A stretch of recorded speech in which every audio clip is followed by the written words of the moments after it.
Dans My Hero Academia, la plupart des personnages sont des adolescents qui souhaitent devenir des héros. Et puis, dans l'ombre de tous ces espoirs et de cette motivation entre les personnages, on a Shinso Itoshi.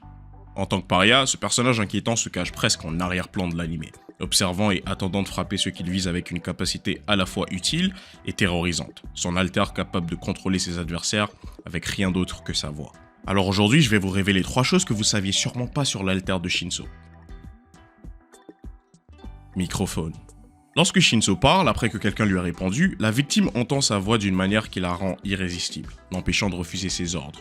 Cependant, lorsqu'il projette sa voix dans un microphone, celle-ci se transforme en un autre type d'onde sonore, ce qui neutralise complètement son alter.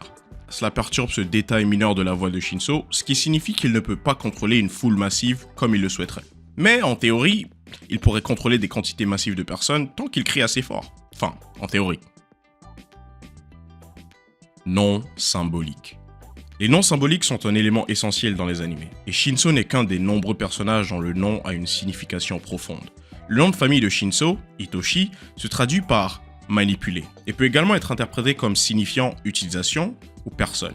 Quant à son prénom, Shinso peut être traduit directement par en sa faveur, ce qui donne à Shinso un nom qui correspond à ses capacités de héros. De plus, la signification du nom permet de mettre en lumière les traits de caractère plus sombres de Shinso, surtout si l'on considère qu'une partie de son nom signifie littéralement manipulateur. Complexité.